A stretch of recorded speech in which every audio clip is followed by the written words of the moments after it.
Halo saudara-saudari, apa kabarnya? Semoga kita semua dalam keadaan sehat dan damai sejahtera Tuhan kita Yesus Kristus senantiasa menyertai kita. Kita berjumpa lagi dalam topik pengajaran Hoshul 2020, panggilan menuju kekudusan. Nah, kali ini kita akan bersama-sama mendengarkan topik yang berjudul dunia kita, planet kita, rumah kita. Kali ini spesial, yang akan membawakan pengajaran kita adalah Romo moderator CFC Pangkal Pinang, yaitu Romo Yosef Setiawan. Mari kita siapkan hati dan pikiran kita agar kita dapat menerima pengajaran kali ini dengan lebih baik lagi. Dan jangan lupa sertakan Roh Kudus untuk bersama-sama dengan kita, sehingga kita dimampukan untuk menjadi orang yang lebih kudus lagi melalui pengajaran kita kali ini. Saudara-saudariku, selamat menyaksikan pengajaran kita kali ini. Bro and sis, selamat pagi. Jumpa dengan saya Romo Yosef Setiawan. Saya akan mengajak Anda untuk ke alam ciptaan. Jadi saya ada di luar untuk mengajak Anda lebih menghayati ciptaan Tuhan. Ayat yang menjadi dasar renungan kita hari ini, Tuhan Allah mengambil manusia itu dan menempatkannya dalam Taman Eden untuk mengusahakan dan memelihara taman itu. Dari Kejadian bab 2 ayat 15. Rahmat yang kita mohonkan adalah kita mohon agar dapat mencintai dan memelihara ciptaan Tuhan. Saudara-saudari yang terkasih, Bro and sis dimanapun Anda berada, Allah menampilkan dirinya dalam ciptaan-ciptaannya. Ia menciptakan apa-apa yang baik untuk kita, untuk kebaikan kita manusia. Dan kita punya tugas untuk memelihara ciptaan Tuhan itu. Ciptaan Tuhan baik yang hidup maupun benda mati, alam seluruhnya. Karena itu menjadi tugas kita untuk memperhatikan lingkungan yang di sekitar kita. Anda bisa rasakan sekarang, akhir-akhir ini, panas yang menyengat luar biasa, terutama di Bangka, ya, di mana saya berada. Saudara-saudari bisa merasakan panasnya luar biasa. Kenapa? Karena bumi kita mengalami efek rumah kaca. Cahaya matahari yang masuk ke bumi, dia tetap diam di bumi karena tertahan ya oleh udara-udara atau hawa-hawa yang ada di sekitar yang membendung cahaya itu keluar, tidak bisa keluar. Memang sejatinya alam memang begitu. Panas matahari menghangatkan bumi. Tetapi belakangan ini kita merasa lebih panas karena di sekitar kita semakin tebal hawa yang meliputi bumi kita yang menahan panasnya matahari itu. Apa itu? Gas karbon dioksida, ya, metana, ozon, itu semua yang makin banyak, makin tebal, disebabkan karena penggunaan macam-macam yang kita pakai, alat transportasi misalnya, kendaraan, itu memperbanyak udara kotor yang menahan cahaya matahari. Belum lagi penggunaan hairspray, gas-gas, ya, minyak wangi yang menggunakan gas, itu juga. Belum lagi panas yang disebabkan karena kita menggunakan charger. Dengan HP, satu orang punya HP satu minimal, bisa lebih, dan itu tambah panas. Kadang kalau sudah ngecas ditinggal tidur berjam-jam sampai pagi, sampai panas.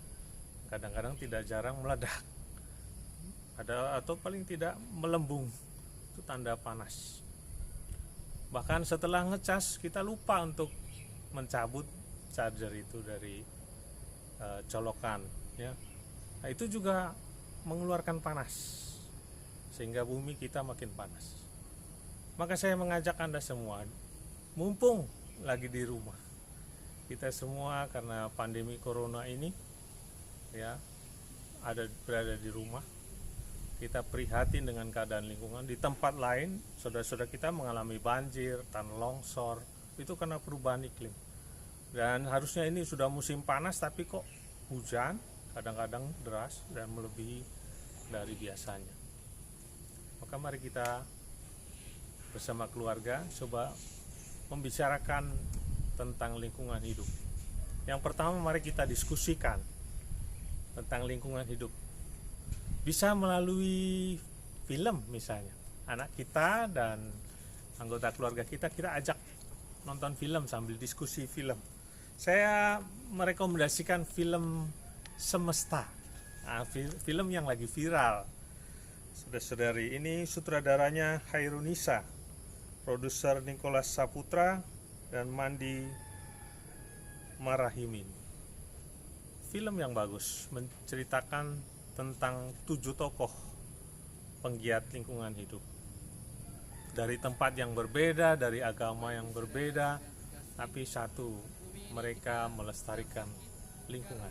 Dan orang Indonesia cirinya adalah taat beragama. Dan dari masing-masing perspektif agama masing-masing diperlihatkan dalam film ini.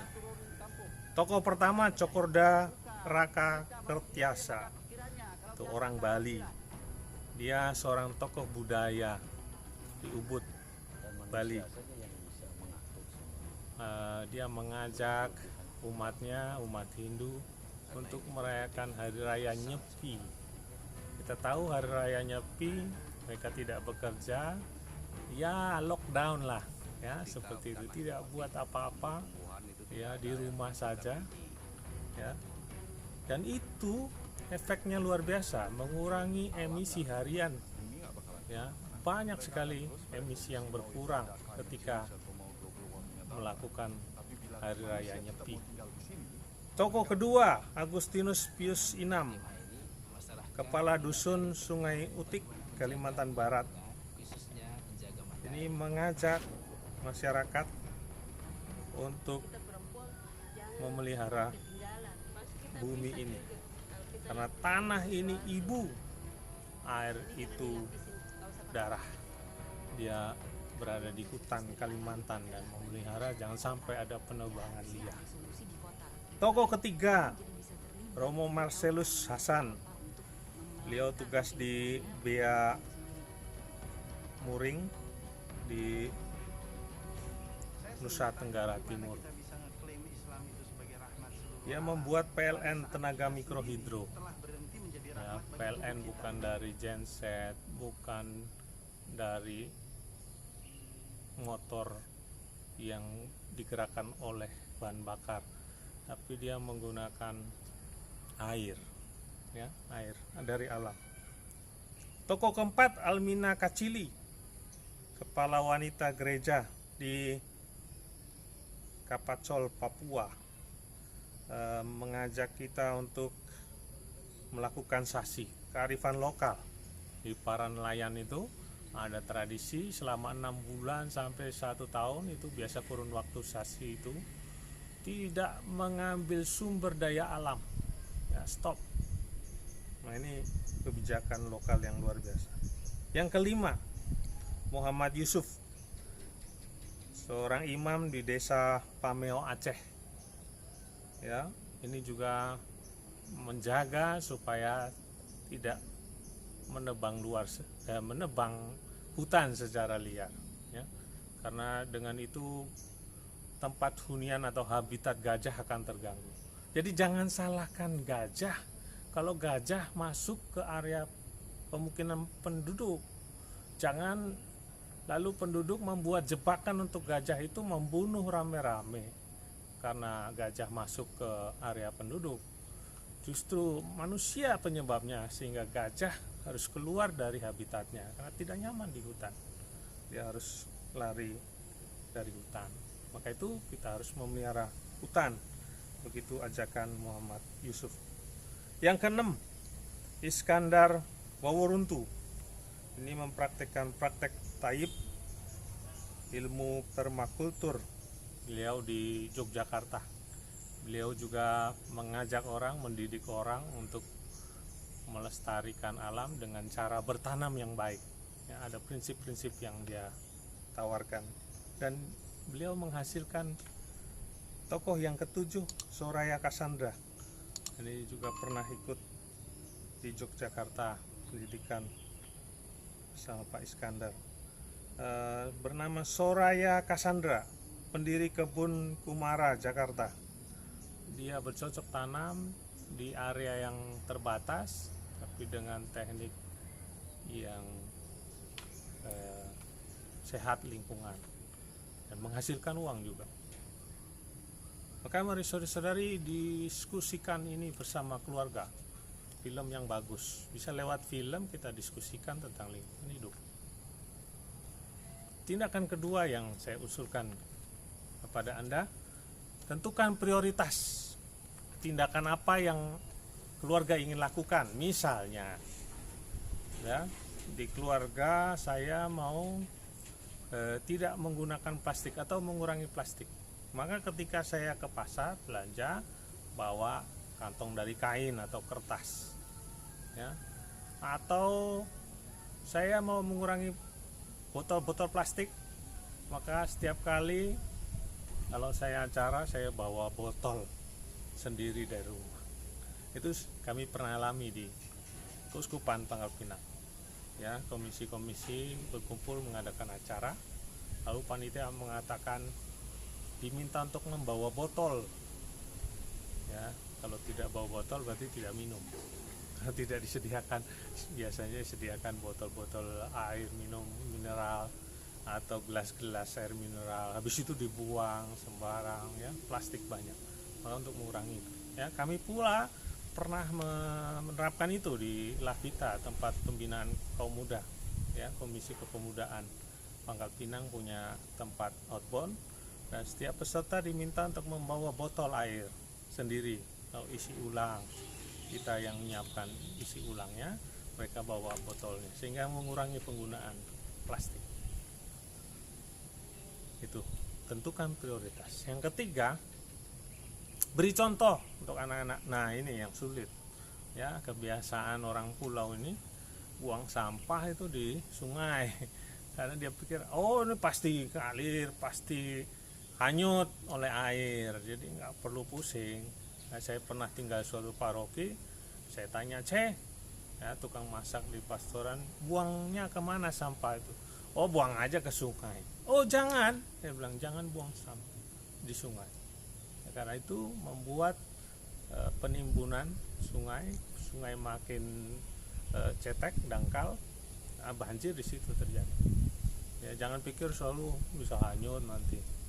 Ya, contoh itu, beri contoh pada anak kita, generasi kita mendatang untuk membuang sampah pada tempatnya.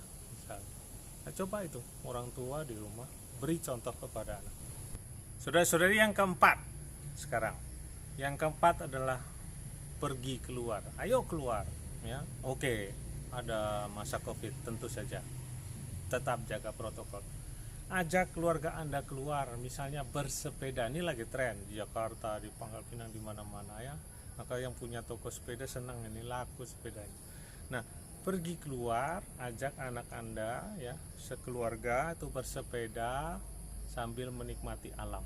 Dengan menikmati alam, anak Anda mencintai alam perlahan-lahan. Dengan mencintai alam, sayang dong kalau merusak alam. Nah, itu kesadaran itu ditumbuhkan sejak dini. Ya, ada beberapa keluarga kita di Cover Rise itu melakukan ini, ya, rekreasi bersama keluarga, keluar ngebolang, ya, ada yang bilang nyebutnya ngebolang, pergi ke air terjun. Oh, baik, ya, anak mengalami alam yang indah, mensyukurinya bersama keluarga. Dengan itu tumbuh rasa mencintai, rasa memiliki, sehingga ingin memeliharanya, ya, karena alam yang indah, alam yang bersih menyenangkan, ya. Maka itu Sudah 4 hal ini kita perlu lakukan. Jadi kesimpulannya, selaku penjaga ciptaan Tuhan, mari kita menanggapi serius panggilan ini. Mari kita terlibat untuk menghargai dan menjaga lingkungan bagi penerus generasi kita. Pertanyaan panduan, apa yang dapat kita lakukan untuk menimbulkan kesadaran lingkungan bagi keluarga kita? Saya ulangi, apa yang dapat kita lakukan untuk menimbulkan kesadaran lingkungan dalam keluarga kita? Yang kedua, apa yang dapat kita lakukan untuk mencegah situasi tertawan dan terpikat pada yang disebut Paus Fransiskus budaya pakai dan buang? Ini ya bahaya, sekali pakai buang. Nah, ini budaya yang ada di budaya modern sekarang. Nah, kita lawan ya. Apa yang kita lakukan supaya kita tidak terpikat, tergiur untuk budaya buang itu tadi. Selamat merenungkan. Tuhan memberkati.